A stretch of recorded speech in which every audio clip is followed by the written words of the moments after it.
réparer après l'inceste. La question est au cœur du spectacle Normal, seule en scène de la comédienne Norma. Victime d'inceste pendant son enfance, elle raconte avec honnêteté son parcours de résilience. Elle joue tous les mercredis soirs à 21h au Théâtre du Marais à Paris. Et nous avons le plaisir de l'accueillir sur le plateau du 64. Bonsoir et bienvenue à vous. Bonsoir. Alors je précise que vous êtes humoriste. L'humour est votre arme, mais peut-on réellement parler d'un thème aussi lourd que l'inceste avec humour? Je crois, en tout cas, moi, je parle surtout de résilience et de ce que ça génère et de comment on fait pour s'en remettre et par quoi on passe pour s'en remettre. Et ce que j'ai traversé, comme beaucoup de victimes, en effet, est dramatique, mais ce qui m'a permis de trouver la lumière, c'est d'en rire. Et avant d'être une victime, j'ai été un enfant voilà, qui avait des rêves, dont celui d'être humoriste. Donc je crois que depuis toujours, j'ai préféré rire des choses, ouais. Et comment cet humour, justement, il est accueilli par votre public ? Bien. Alors dans ma salle, j'ai des victimes et des non-victimes parce que avant tout, c'est un spectacle marrant et qui s'adresse à tous. Qui s'adresse vraiment à tous et qui aborde aussi la vie d'une jeune femme de 30 ans qui galère avec plein d'autres trucs. Et il est bien reçu parce que je crois que les victimes ont envie de sortir du témoignage larmoyant qui fait que les accabler, ce que j'essaie de faire au plus possible. Et les autres ont aussi besoin que ce soit peut-être moins vers les ténèbres pour pouvoir s'intéresser sur le sujet sans en être complètement traversé et traumatisé. Donc voilà, je crois que c'est parfois plus pédagogue d'expliquer les choses avec un sourire qu'avec les yeux qui regardent en bas, quoi. Et c'est peut-être aussi une façon, alors vous allez le confirmer ou non, mais de mettre peut-être une certaine distance avec quelque chose qui reste encore très indicible aujourd'hui dans notre société, même si le voile se lève de plus en plus justement sur cette pédocriminalité. Oui, c'est mettre une distance pour moi, pour les autres et pour montrer que la vie repart, que la vie renaît ou qu'en tout cas elle est de moins en moins difficile, quoi. Donc ouais, et il vaut mieux mettre à distance cet enfer parce que sinon il passe sa vie à prendre possession de vous. Et moi, j'ai pas envie. J'ai envie de vivre depuis très très longtemps. Et du coup, je préfère le rire. C'est mieux de vivre en riant, je crois. Effectivement. Alors, en tout cas, on va regarder tout de suite justement un petit extrait de votre spectacle.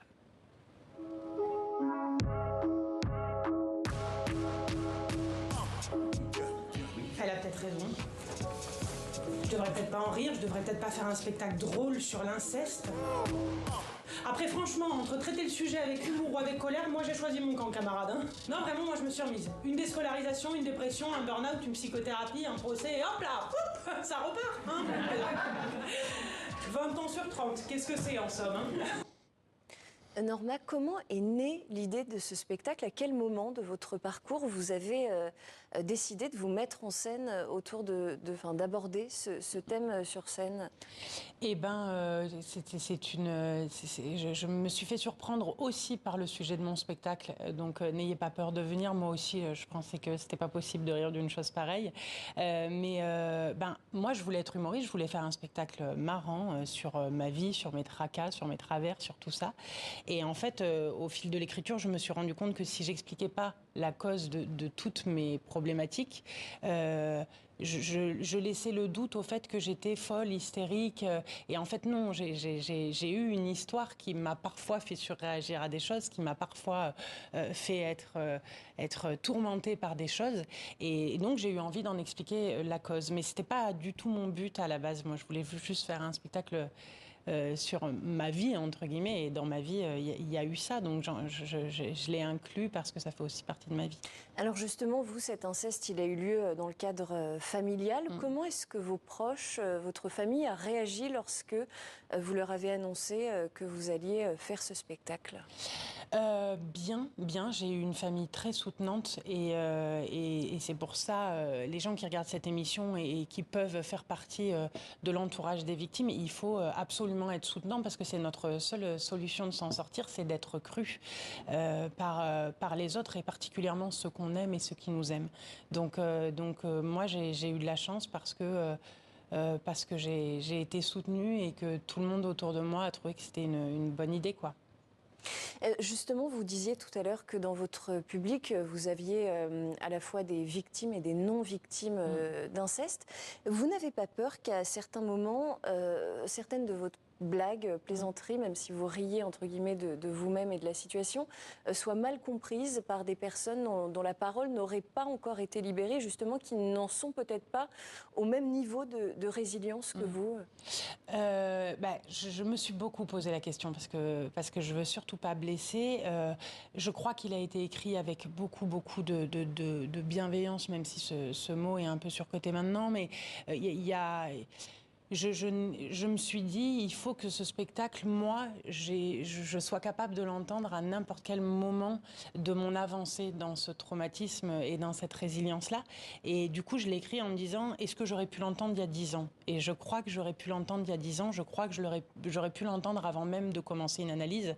Et c'est un spectacle qui ne percute pas de façon négative. Il percute sur le drame que c'est, mais je crois qu'il percute pas les gens, je l'espère très fort, mais en tout cas, pour l'instant, personne ne s'est plaint de mauvaises blagues.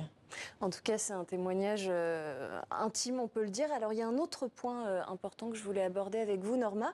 La Ciivise, la commission indépendante sur l'inceste et les violences sexuelles faites aux enfants, est sur le point de disparaître. Elle avait été créée pour un mandat de 2 ans. A priori, elle doit fermer ses portes en décembre. C'est une régression, selon vous ? C'est une régression, c'est un vouloir politique qui a été dit à un moment donné et qui se rétracte parce que la Ciivise a fait un super travail, a donné des recommandations, a vraiment fait un état des lieux qui permet si on voulait encore se cacher derrière le fait qu'on n'avait pas compris le fléau, la Ciivise nous a permis de le comprendre et je crois que si on la maintient, elle va nous permettre vraiment de le prendre beaucoup plus en charge et d'en faire des choses plus concrètes. Donc oui, je crois que c'est très grave si elle s'en va. Si elle disparaît. Alors justement, dans une tribune parue dans le journal Le Monde, plusieurs personnalités disent « Supprimer la Ciivise, c'est renvoyer les victimes au silence et condamner les prochaines ». Est-ce que vous êtes d'accord avec ces propos ? Je suis d'accord que si on dit aux gens de libérer la parole et que quand la parole commence à se libérer, on leur dit « Désolé, mais en fait, il n'y a pas la place », on n'en voit rien à part le fait qu'il n'y a pas la place. Et ce qui est certain, c'est que l'inceste, en tout cas, n'a pas été éradiqué.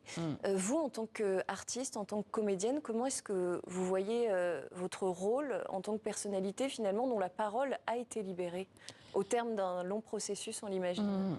Moi, je le vois à travers mon spectacle. Après, je crois pas. Je crois que c'est un fléau et une problématique qui ne sera pas enrayée avec avec une seule personne ou avec 10 personnes qui représentent ça. Je pense qu'il sera enrayé parce que tous, de façon personnelle, on décide de plus le taire et surtout parce que l'État décide de s'en emparer. Donc je suis très contente de faire partie de cette lutte, mais moi, ma lutte, elle est sur scène. Ouais. Merci beaucoup, Norma. Votre spectacle Normal est à découvrir tous les mercredis soirs à 21h au Théâtre du Marais à Paris. Je précise que c'est un spectacle mis en scène par Coralie Lascou et c'est à découvrir donc jusqu'au 3 janvier 2024. Merci beaucoup d'avoir été sur le plateau du 64. Tout autre sujet à présent, le retour en France des Harlem Globetrotters.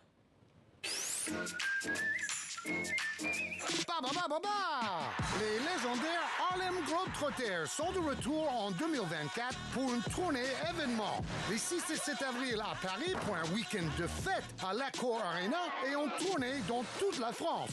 De plus, avec le Magic Pass, tu pourras rencontrer des joueurs avant le match et jouer avec eux sur le terrain. Waouh! Vive les Harlem Globetrotters! Plus d'infos sur gdp.fr.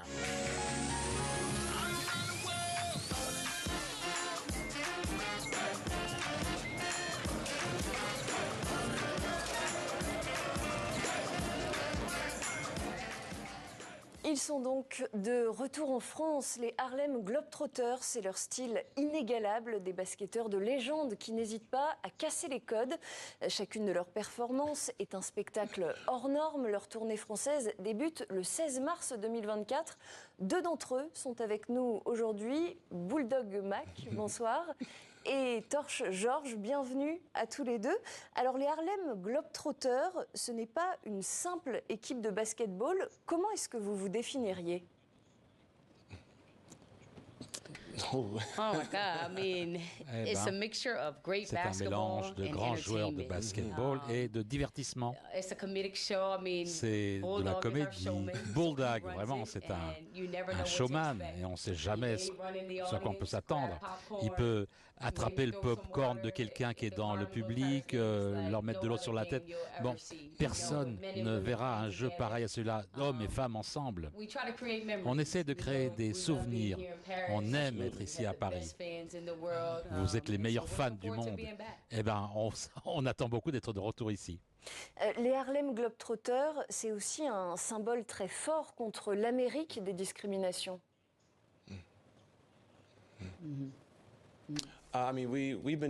Nous, on fait ça depuis le début des Globetrotters. On essaye de fermer les écarts qu'il y a, mettre des ponts.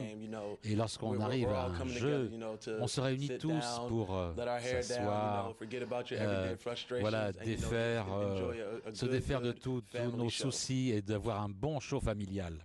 Bulldog, d'où vient cette passion pour le basketball ? De votre frère? Tout à fait, oui, de mon frère. C'était le premier à mettre une balle de basketball dans la tête. Et j'ai commencé à 5 ou 6 ans, je l'ai suivi partout, ça m'a amené ici à Paris, en France. Et je crois que cette passion, c'était la bonne passion pour moi. Et votre frère, qui est donc, je le précise, décédé lorsque vous étiez au lycée, j'imagine que vous pensez souvent à lui lorsque vous jouez au basket? Ben, je pense à lui chaque fois que je mets le maillot. Eh ben, il me vient à l'esprit et j'ai toujours réfléchi. Ah, sensationnel. S'il pouvait me voir comme moi je l'ai vu en train de jouer. Et vous savez, le coach qu'il a eu, c'est mon coach aussi. Et donc c'est un moment où le cercle se referme. Torch, vous, qui vous a mis votre premier ballon de basket entre les mains? Ah, mon héros, c'est ma maman. J'avais 4 ans, je me suis réveillé à Noël. Elle avait cette balle de basket, c'était la première surprise, mais je ne l'ai jamais lâchée, cette balle. Je suis tombé amoureuse de ça, ça m'a amené dans beaucoup d'endroits. 42 pays en 4 ans. Je me réveille tous les matins pour faire ce que j'aime devant des fans. Vraiment. Et aujourd'hui, quelles sont les grandes figures du basketball qui vous inspirent? Ah mon Dieu, il y en a tellement de joueuses du WNBA, Chelsea Gray, et puis le NBA, et LeBron James, et d'autres athlètes qui ne jouent pas au basket. Serena Williams. Moi, je suis très inspiré par les grandes athlètes. Et donc, qu'on puisse se lever, faire ce qu'on aime à un très haut niveau, eh bien, ça me pousse toujours à parfaire mon Bulldog, vous, même question, à part votre frère, qui sont aujourd'hui les grands basketteurs qui vous inspirent, qui inspirent votre jeu? Qui inspire mon jeu, bon, sur le terrain, ça a toujours Kobe Bryant. Vraiment, ça a toujours été mon joueur favori. Mais en tant que showman, il y a une longue liste. Sweet Lou Dunbar, Baby Donovan, Agasson. Vous savez, la liste pourrait s'allonger sans fin. Mais Kobe Bryant, oui, c'est vraiment mon gars. Alors, je le disais, votre tournée, elle démarre en 2024 en France. On est ravis de vous accueillir sur le territoire français. Quel est le message que vous cherchez à faire passer à travers vos tournées? Parce que vous voyagez partout dans le monde. Oui, notre message, c'est l'amour, la joie, pendant 2 heures de notre jeu, de la comédie, du jeu, où qu'on soit. Mangez votre popcorn tranquillement et soyez divertis. Notre message, c'est ayez du plaisir. Aimons-nous et vraiment enlaçons-nous, quelle que soit notre nationalité, notre race. Eh bien, voilà, c'est ça. Et alors, à quelle surprise doit-on s'attendre pendant cette tournée? On ne veut pas gâcher trop, hein, mais c'est plus de l'humour, plus que ce qu'on en a toujours fait. Vous savez, vous les Français, vous savez que l'humour, c'est ce qui fait tourner le monde. Plus on vous en donne, meilleur c'est. On aura beaucoup de choses dans notre sac. Le 6 et 7 avril, venez nous voir et vous découvrirez ça. Mais il y a des très grandes choses pour les fans qui vous font mettre vous-même directement au sein du jeu. Comment est-ce qu'on fait de l'humour en jouant au basket? Parce que ça peut sembler étonnant. Oh, well, Bulldog is great at it. Bulldog, il est fabuleux là-dedans. Il a vraiment le travail le plus dur de l'équipe. Il doit être capable de jouer, que les fans rigolent et interagir avec les fans. Donc il fait un gros boulot. C'est une bonne question à lui poser à lui. C'est lui qui maîtrise ça. C'est fabuleux. Chaque fois que je vois les gens devant moi, j'y vais. Vous venez pour être diverti. C'est mon boulot. C'est mon boulot de vous divertir. Et chaque fois que je vous vois, si je peux faire quelque chose qui est drôle, utile, quelqu'un qui se lève et qui va aux toilettes à un moment inopportun, je vais aller courir derrière lui. Je fais des tas de choses comme ça. Quel que soit le public, je vais le faire. Mais alors, comment est-ce qu'on devient concrètement Harlem Globetrotter? Parce que, en vous écoutant, on comprend bien qu'il ne faut pas être simplement sportif, il faut aussi avoir des talents de comédie, de spectacle. Mais tout à fait. Ça vient plus tard. La chose principale aux Globetrotters, c'est tout d'abord le basket. Il faut